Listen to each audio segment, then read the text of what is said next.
Hello my lovely viewers, welcome back to my channel. আজকের পর্বে আপনাদের জন্য আমি একটি মাছের রেসিপি নিয়ে এসেছি, যেটার নাম হচ্ছে sweet and sour fish palette. যারা কিনা ঝাল তরকারি খেতে খেতে আপনারা বোর হয়ে গেছেন, তাদের জন্যই আজকের এই রেসিপিটি। তো চলুন দেখে নিই কীভাবে তৈরি করতে হবে আমাদের। Sweet and sour fish palette তৈরি করার জন্য আমাদের যে উপাদানগুলো লাগবে সেগুলো দেখিয়ে দিচ্ছি। এখানে আমি কিছু বোনলেস ফিশ নিয়ে নিয়েছি, মাছ যে কোনো মাছ নিতে পারেন। এখানে কিছু সবজি আমি নিয়ে নিয়েছি, যেগুলো হচ্ছে এখানে কিছু ক্যাপসিকাম, আমি কিছু ক্যারেট আর কিছু অনিয়ন আমি কেটে রেখেছি, আর টমেটো, এটা সিডলেস। তো এখন আমরা আরেকটি উপাদান লাগবে, সেটা হচ্ছে এখানে কিছু আমি চপ করে রেখেছি আদা কুচি, রসুন কুচি, এবং ঝালের জন্য আমি কাঁচামরিচ দিয়েছি। যদি আপনাদের ভালো না লাগে কাঁচামরিচটা বাদ দিতে পারেন। আর এটার জন্য একটা সস আমাদের তৈরি করে নিতে হবে। সেই জন্য আমি এখানে 2 টেবিল চামচ পরিমাণ চিলি সস এবং 1.5 টেবিল চামচ পরিমাণ টমেটো সস নিয়েছি, এবং লাইট সয়া সস নিয়েছি 2 টেবিল চামচ। সাথে আমরা চিনিও এটা অ্যাড করে দিব। এখন আমরা চলে যাচ্ছি মূল প্রসেসে। আর এটা হচ্ছে আমাদের 2টি ডিম লাগবে, আর লাগবে কর্নফ্লাওয়ার এই ফিশটার উপরের লেয়ারটা তৈরি করার জন্য।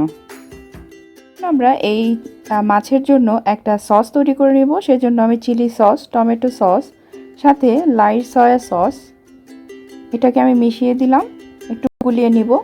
তারপর এটার সাথে অ্যাড করে দেবো 1 টেবিল চামচ পরিমাণ চিনি এবং হাফ কাপ পানি দিয়ে আমরা মিশ্রণটিকে মাছের জন্য প্রিপেয়ার করলাম।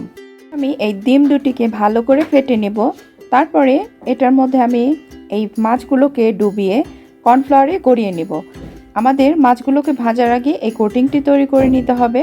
তো আমি এভাবে ডিমের মধ্যে মাছের টুকরোগুলো দিব এবং কর্নফ্লাওয়ারে দিয়ে আমরা একটা পাত্রে সরিয়ে রাখবো। এভাবে আমরা সবকটি বানিয়ে নেব।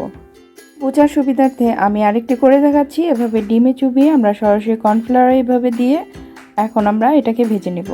আমি কড়াইতে তেল গরম করে নিয়েছি। এখন আমি একে একে সব মাছের টুকরোগুলো দিয়ে এটাকে আমরা ভালো করে গোল্ডেন ব্রাউন করে আমরা ভেজে নেব।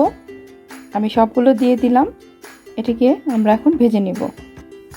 ফিশগুলো আমি এভাবে এপিট ওপিট করে ভালো করে নাড়িয়ে চাড়িয়ে দিচ্ছি, যাতে দুপিটেই সমানভাবে ভাজা হয়। তো এইভাবে আমরা গোল্ডেন ব্রাউন করে ভেজে নেব। ফিশগুলো একদম ভাজা হয়ে গেছে। আমি এখন একটি ঝাঁঝরির মাধ্যমে এটাকে উঠিয়ে নেব এবং এভাবেই আমি সবগুলো মাছ ভেজে নেব। আমি অন্য আরেকটি পাত্রে এখানে অল্প সামান্য তেল নিয়ে নেব।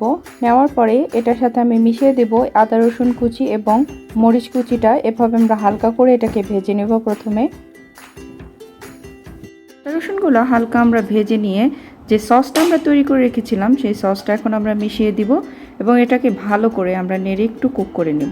সসটাকে আমরা ভালো করে নেড়ে আমরা যে সবজিগুলো রেখেছিলাম সেটা এখন একে একে দিয়ে এটাকে ভালো করে নেড়ে নিব।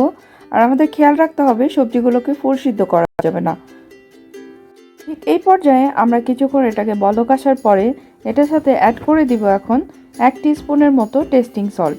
এটা দিয়েও আমরা ভালো করে নেড়ে নিব। আমরা ঠিক এই পর্যায়ে এই ভাজা মাছগুলো এই সসের মধ্যে দিয়ে ভালো করে নেড়ে চেড়ে নেব এবং মাছের ভিতরে সসটা ঢোকার জন্য অল্প সামান্য পানি দিয়ে ঢাকা দিয়ে আমরা কুক করে নেব। এটাকে আমরা নেড়ে চেড়ে এটার সাথে অল্প সামান্য পরিমাণ পানি অ্যাড করে দেব আর কুক করে নেব জাস্ট 2 মিনিট। আমরা এটাকে 2 মিনিট কুক করে নিয়েছি। এই সসটা একটু ঠিক হওয়ার জন্য এই পর্যায়ে আমি এখানে 1 টেবিল চামচের মতো কর্নফ্লাওয়ার গুলিয়ে নিয়েছি। এখন আমি এটাকে পুরোটা দিয়ে দিব। দিয়ে আমরা আর এটাকে ঢাকা দিব না, এভাবেই আমরা খোলা অবস্থাতেই কিছুক্ষণ কুক করে আমরা নামিয়ে ফেলব এবং সার্ভিং ডিশে সার্ভ করব। দেখে নিলেন তো আমি কত সহজে এই সুইট অ্যান্ড সাওয়ার ফিশ প্যালেটটি তৈরি করলাম। বাসায় আপনারা অবশ্যই আমার এই রেসিপিটি ট্রাই করবেন, এমন কমেন্ট করে জানাবেন কেমন হয়েছে।